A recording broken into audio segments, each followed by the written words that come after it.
All right. So, here's where we left off yesterday. So yesterday we were trying to establish how you can calculate the work done by a force if the force is not fixed. All right. So remember, one of the things we ran into yesterday as we were solving the problems was we were trying to calculate the work done by a spring.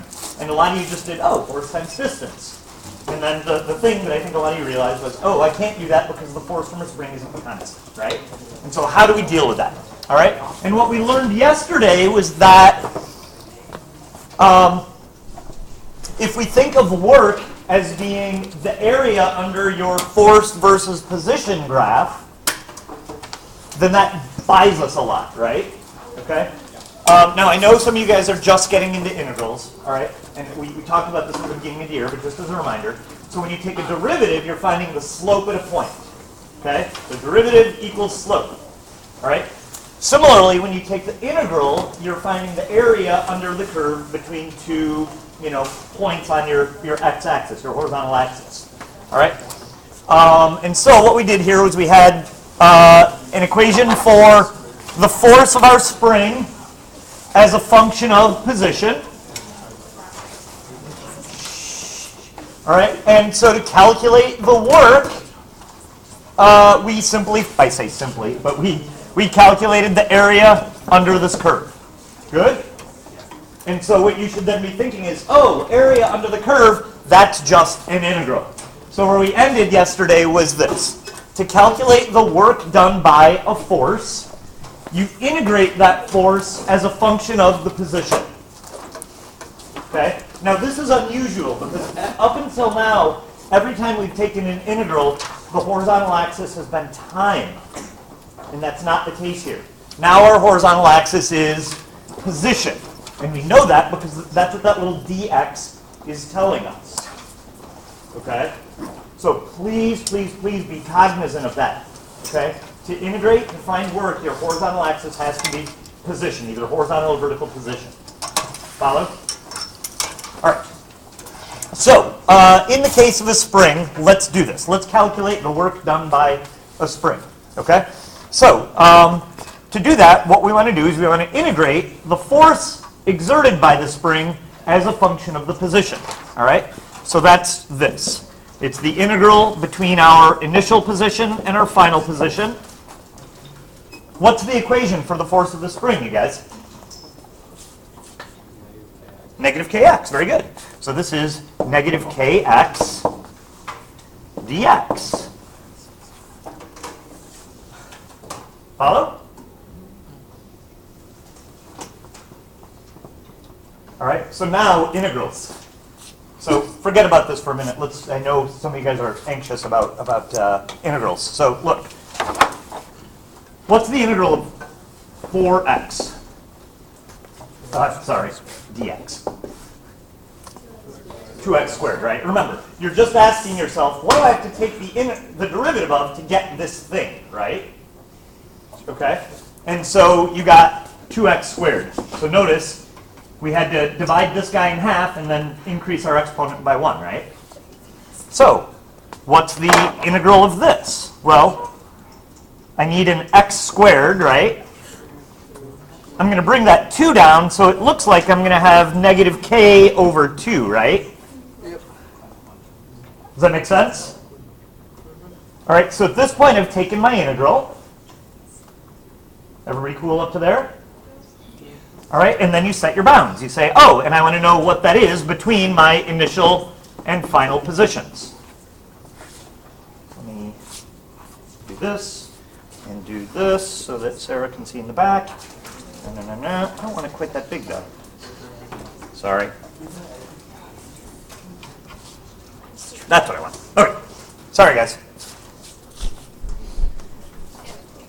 All right. Does this make sense, you guys? All right. And just to make a point, I'm going to rewrite this. You don't necessarily have to do this, but isn't k over 2 the same as? So why am I excited about this? That's the equation for elastic potential energy, but with a stupid negative sign stuck in the front, right? Follow? Okay, so this gives us, so now remember, you plug in your final, you plug in your initial, and then subtract, right? So I'm going to get negative 1/2 k times final position squared minus negative 1/2 k times initial position squared.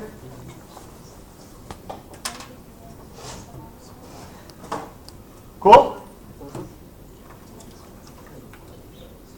Sorry, you're squinting. What, you okay? Is there something you can't read because my writing is terrible? What is that next to the, in between the x squared? There's something Here? there. Yeah. Minus negative 1/2? No. K? Like, okay. After the k, there's an x and then there's something. Final F. Thank you. Yeah, sorry.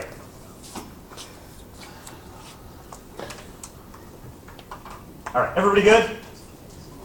All right, and so this next point, so at this point you just plug in your x's, right, and solve it. You'd know your k, you'd know your x's, and you just plug in your numbers. But let me point something out. This is the same as negative 1 times 1/2 k x final squared minus 1/2 k times x initial squared.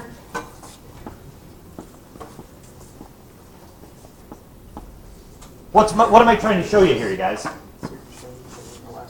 Isn't this the change in elastic potential energy? Yeah. So this is negative 1 times elastic potential energy final minus elastic potential energy initial, which is negative delta UE, right? Which we already knew, right? The work done by a spring is equal to the opposite in the change in the potential energy stored by that spring. Coolio? Any problems?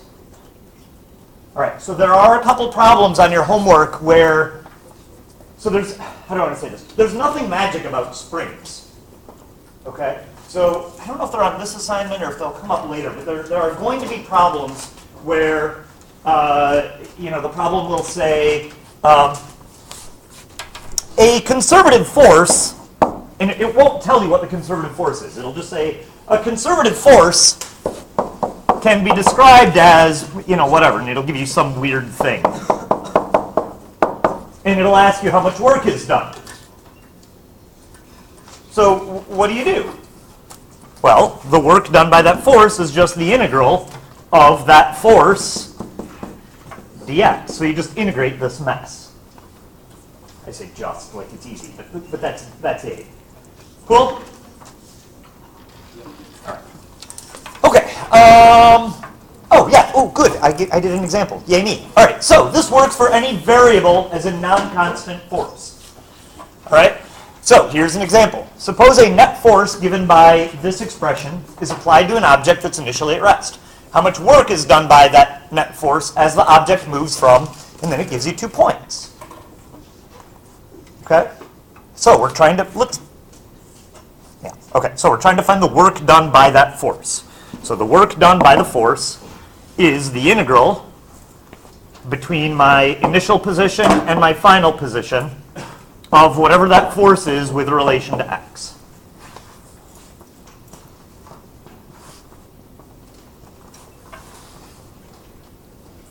So now what we're doing is we're jumping from the graphical interpretation of an integral to the calculusy interpretation of an integral. Okay? So let's plug in our stuff. Let's see, we know that x1 is 0.5 meters. We know that our x2 is 2.5 meters. F is this mess, which is 12 plus 1.4x dx. All right? Notice this little I here, you guys. All that's doing is it's telling you that your net force is along the x-axis.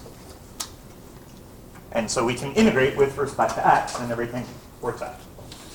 Cool? Any problems? Okay. So see if you can do that integral. I'll give you a second to try that on your own.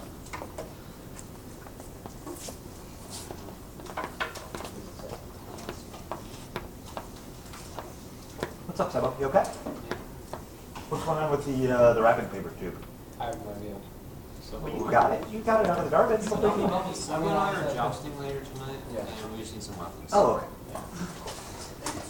Yeah. Extended vacation for my Staff. because I need to fill it out. Talks for a minute after class, but not so much that we keep you late. Hello. Yeah. Hello. And as will I. All right. Are we integrating? Hey, man. Yeah. Don't touch the I have staff. a question. Hands up.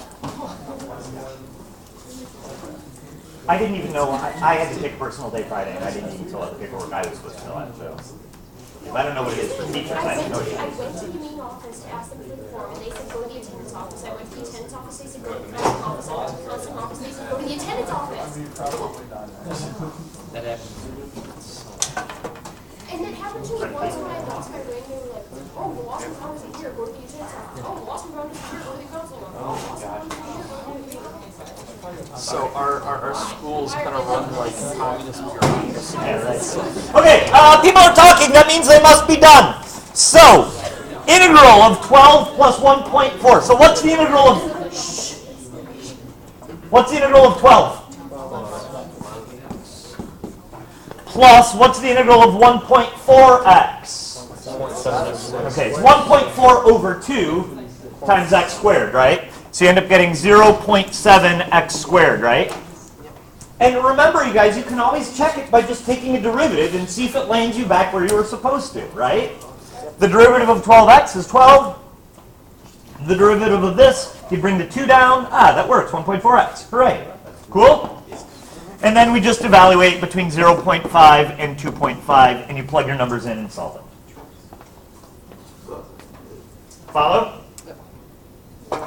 Okay, so, let's see, do I have the answer up here? I didn't, oh darn it, I didn't do it.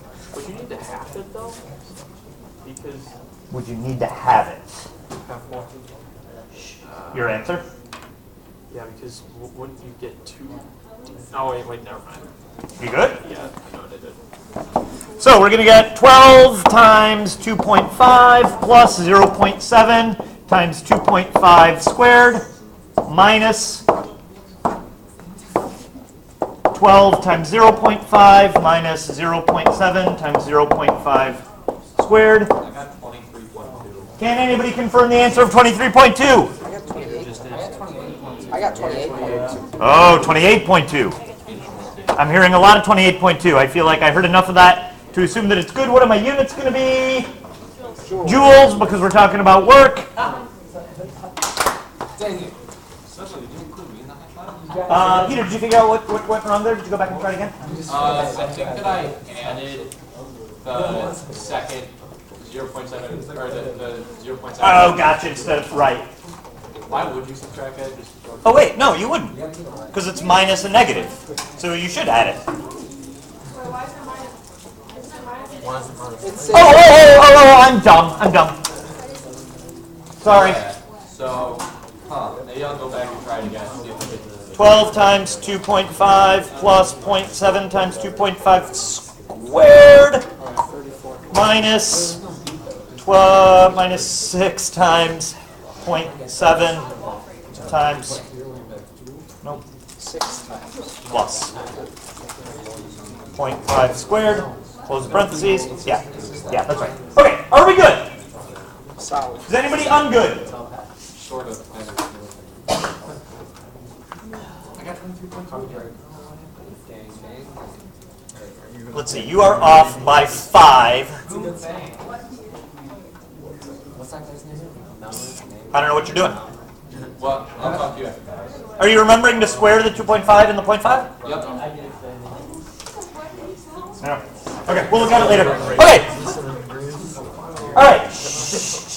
Okay, so this is totally like I've seen problems like this on AP tests, either in multiple choice form or in FRQ form, where they give you a graph that is force versus position. All right? So to calculate, so it says the graph shown here represents a force being applied to a 2-kilogram cart as it moves along a track.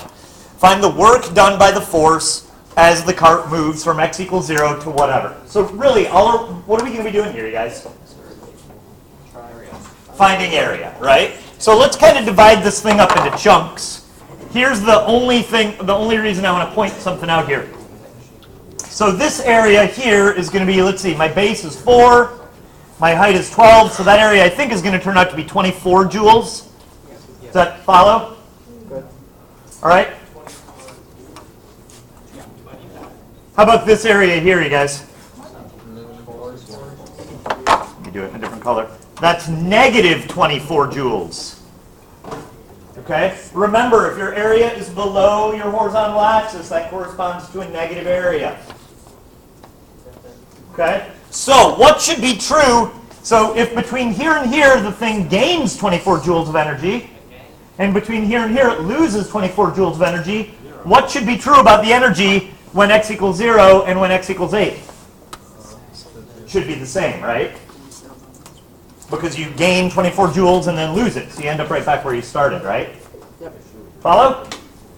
All right, let's see. This chunk here, I'm looking at 3 times negative 12, so negative 36 joules. Agreed? The next chunk is going to be 2 times 12 divided by 2, so negative 12 joules.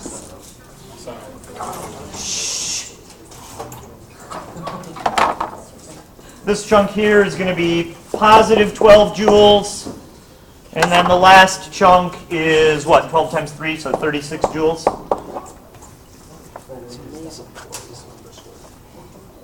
Cool, you guys? Yep. So, if you wanted to find the work done up to, say 11 joules, you just add these up, right? Yep. Up to 11 meters, sorry. Matt, you guys okay back there? Yeah. What are you talking about? No, they were discussing a thing. So, what's up? Just the numbers. Okay, so are you okay? Sarah, you good? Everybody happy? No. Am I being too hand wavy? Are we all? Everybody's good. Yes. 36 and 36. There's a blue line. Yeah. Top right. Oh, I see it now. They couldn't see the blue line. Oh, I gotcha. At first I couldn't even. Gotcha. Oh, right. I see.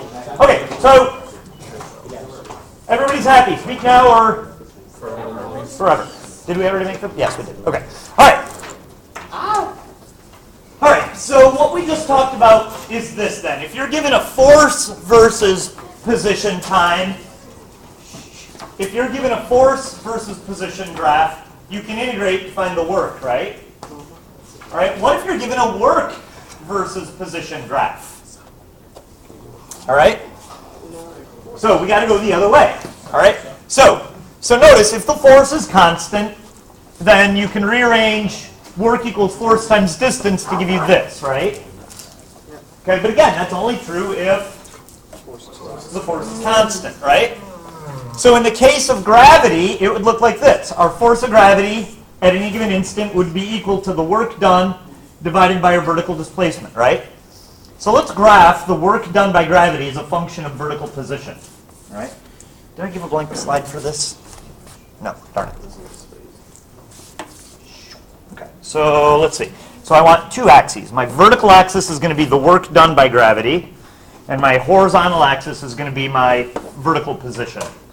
Okay, notice I'm doing position, not change in position, like the notes say there. All right? So,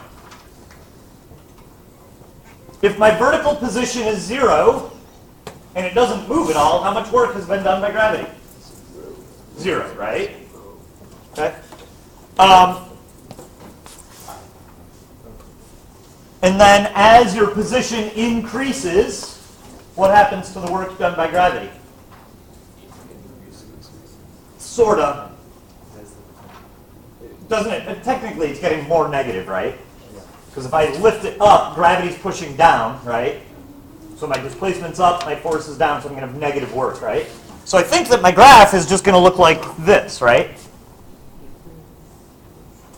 Right? I mean, look, the work done by gravity is the force of gravity, negative because it's downward, right? Times y, right? Yeah. Cool? So what should the slope of this line be, guys? Shouldn't it just be your force of gravity? Right? Because that's the chunk that's not my horizontal axis, right? Good?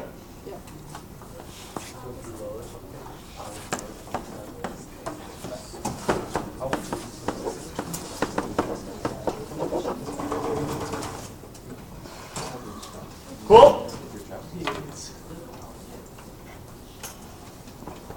Questions on that?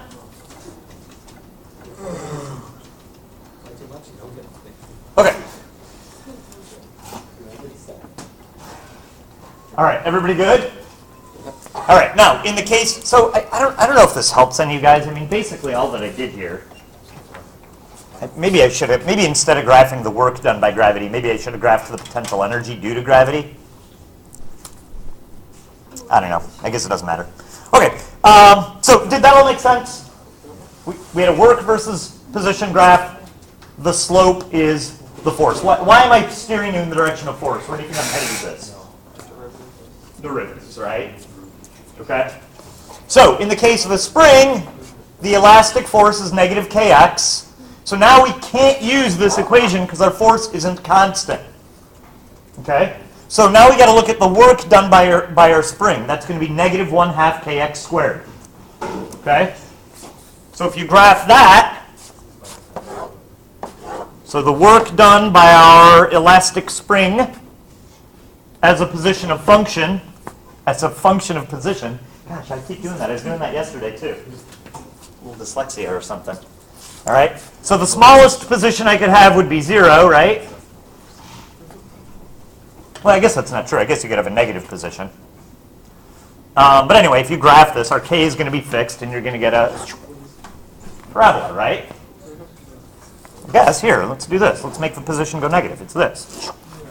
That's supposed to be a parabola. Nah, but thank you. All right, so look, you guys. Did I just hear somebody say I'm confused?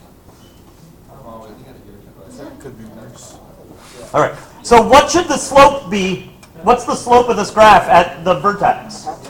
0, right? And then the slope gets more negative, indicating the force is more negative, right? And if you stretch it the other way, the force is more positive, right? Okay?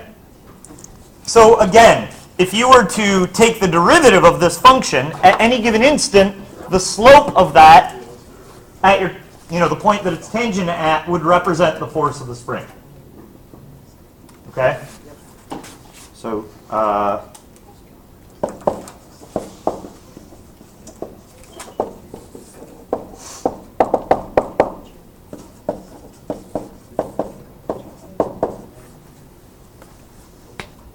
cool. And notice this shows the negative sign, right? Positive x gives negative slope, negative force, right? Negative x gives positive slope, so positive force. Right? Because the force always opposes the direction of stretch or compression. Yep. Okay? Questions? All right, I think we're almost done here. So what this shows us is, for a given force, you can calculate the amount of force being exerted at a certain position by taking the derivative of the work due to that force with respect to, did I say that right? Differentiating the work with respect to the position. Okay? So, for example, in the case of a spring, look, this is the easy way to do it. So we know that the work done by a spring is negative 1/2 kx squared, right? Oh wait, why am I uneasy about this?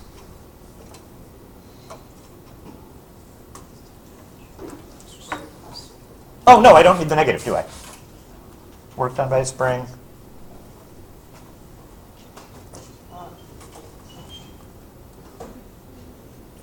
Sorry, my brain just stopped for a second.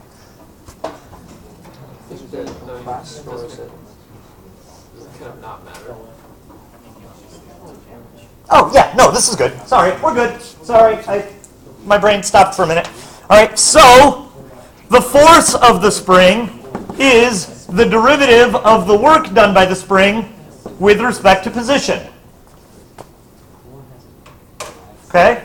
So that's d dx, the derivative with respect to x of negative 1/2 kx squared, right?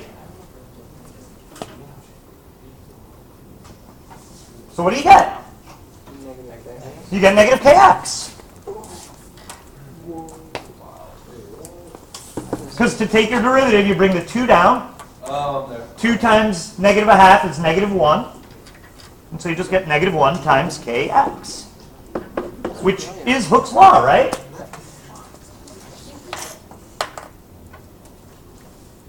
Follow you guys? Yeah. Patrick, what's up? How do we determine that the slope of the work in position graph is shaft?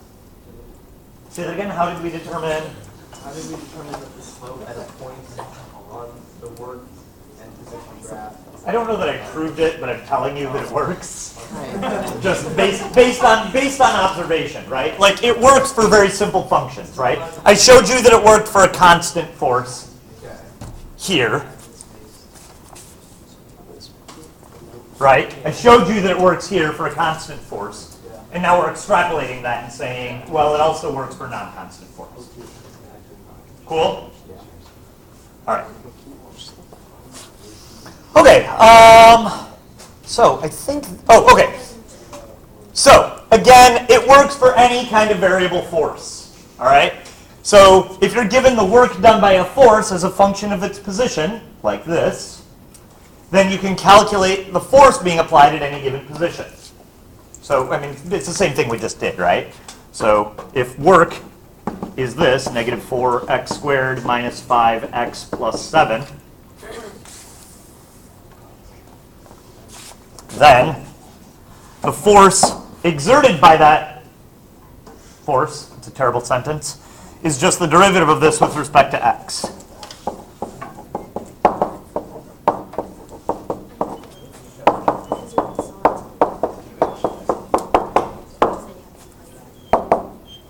So what's my derivative going to be? Let's see. So I'm going to get negative 8x minus 5, right? So there's my force. So now if you give me a position, I can tell you how much force is being exerted. Cool? Sorry?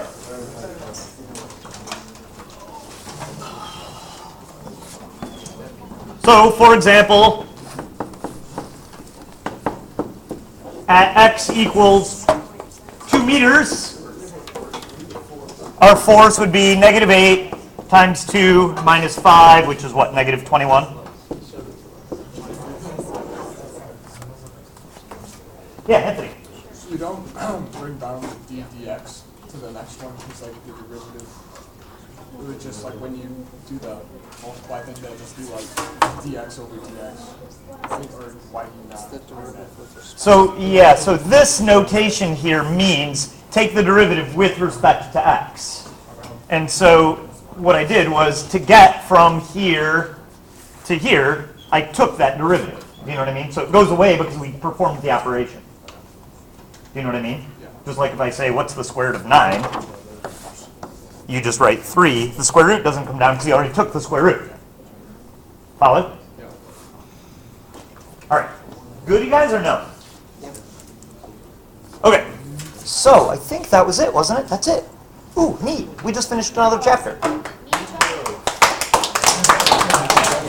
Yay. Okay. All right. So before I stop there, questions on anything, I guess, from this chapter? Okay, so the 7-4 assignment is, I think, a little harder than ones that we've done so far, but if I remember it, I don't think it's too much longer. Does anybody?